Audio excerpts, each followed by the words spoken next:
It's my pleasure now to introduce one of those strong leaders. Representative Karen McCormick has been the sponsor for our legislation for the last 3 years. She's been the moral leader and the political leader in the House to get this bill passed.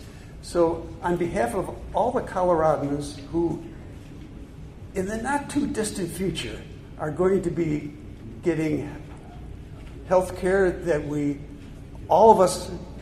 health care for all of us that will and spend less for it and get better health care, I want to say welcome and a profound thank you for your leadership in this.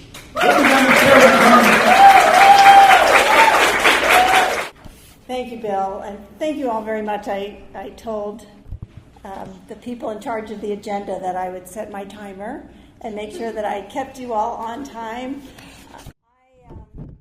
I want to thank all the members of the Colorado Foundation of Universal Health Care. It has been your work and your advocacy and your team building over the years, not just the last 3 years, but for over a decade, I assume, working on this issue.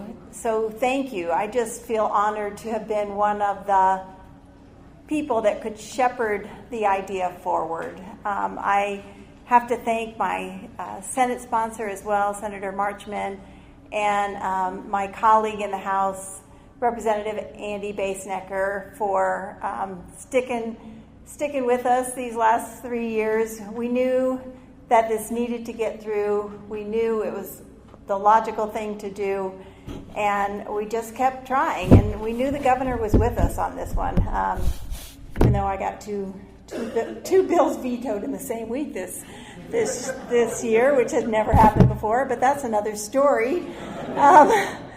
And also thank you to the storytellers, Brianna and Caitlin. Those were very moving stories, and I appreciate the people, you and the other people that showed up in committee year after year to tell those stories. Committee members in the General Assembly really need to hear from people, and they need to hear why it matters so that it is a personal connection to a particular policy that we're trying to pass. So thank you for being brave. It takes courage to show up and share personal stories with people that you don't know. It's scary to sit in front of that dais with people looking at you. So I get it. So I really appreciate that you have overcome that fear and have that courage to show up and tell your story. Bill mentioned that 6 years ago, the General Assembly passed House Bill 19-1176, and that bill was also, I call this bill, Senate Bill 45, that we just passed, a homework assignment for the School of Public Health.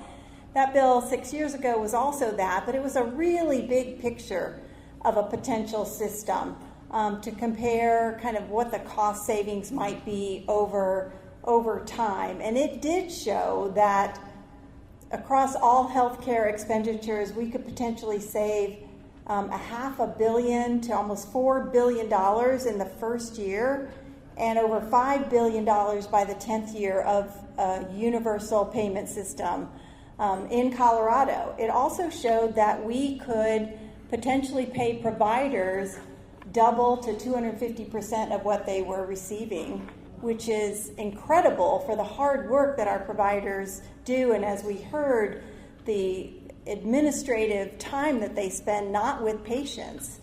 It also showed the potential for increased health outcomes. That's all what we're going for, too, here, is how can we get better health outcomes by spending less money to help the people of Colorado.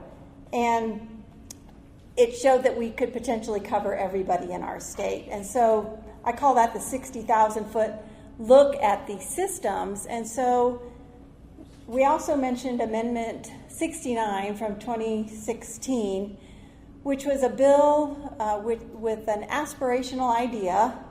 As you can tell, running this bill for 3 years, I am for universal health care. I was one of the voters that voted no on that bill, believe it or not, because as I dug into it, I had so many questions. I run my own business. I understand, how to build something that will last, and I had way too many questions on that particular system to feel good about voting yes for it. So I'm here to admit I voted no on that. So about 80% of Coloradans did. But that experience helped me argue this bill, believe it or not. As a state representative, when I would hear from the other side, hey, the voters of Colorado already spoke on this issue, and they said no in a resounding way. And I'm like, I'm one of those people, and I'm running this bill, and let me tell you why. And that really helped in the argument to get this through, because knowing that there were questions in many voters' minds about that particular approach helped explain what this bill was going to do. And you all know that the School of Public Health will be receiving a model piece of legislation, that many of you are working on a piece of this legislation to present to them to see if they will take that particular piece of legislation and go with it. But there are 10 things that need to be assured in that piece of legislation, and I think you all know what those are, so I won't go through that. Very important pieces that are based on not only our values but also on the outcomes that we expect in healthcare. So the data that the part of the assignment that we gave to the School of Public Health was to look at about 17 different things, and I'm not going to go through all those too. They're in the bill, but some of the important parts of that homework assignment that the School of Public Health, and they're so excited to do this, by the way. They're chomping at the bit to get going on this study. We want them to look at the cost of such a system over many, many years. We want them to be able to identify reimbursement rates that are attractive to providers, not only to hang on to the people and help with burnout, but potentially bring more providers to our state. We want them to be able to identify the cost per person on the ability for each person to pay. So what would it take? What would that scale kind of look like?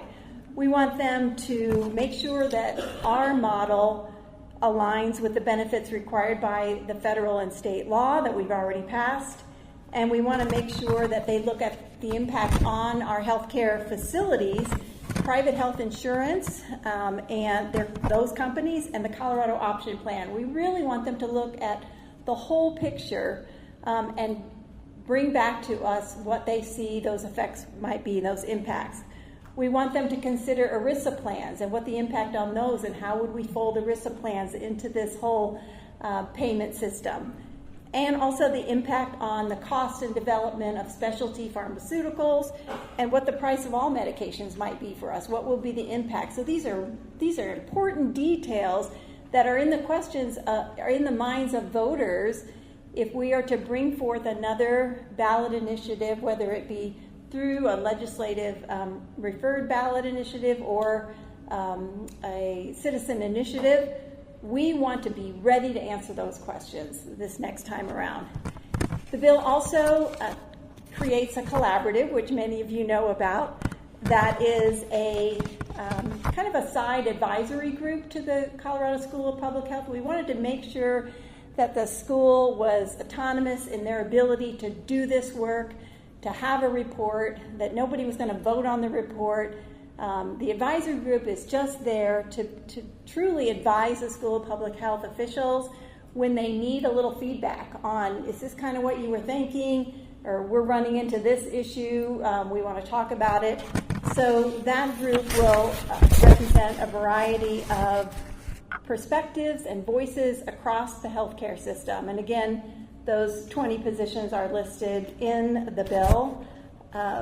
As you also know, most of you, this analysis, the first 2 years we had it going through the General Assembly to where the state would pay for it. And we know with our budget challenges this year, to put it lightly, that was not going to happen. And so this time the bill will be funded by gifts, grants, and donations. I'm sure that you'll hear all about where you can donate later today from others. but it's going to run maybe close to $750,000 this year. And the report will be due by December 31st, 2026. This is a bill that considers a different payment system, not a different healthcare delivery system. It's very important in our messaging for people to understand that. This is a way for us to be more efficient with our dollars, with better outcomes. I'm coming up on the 10-minute time frame. So again, I want to thank you all so very much. I appreciate your commitment to this concept. I think we need to keep the vision in mind of where we want to go. And some of us may not be around when we get there, but it's up to us to keep the ball rolling forward.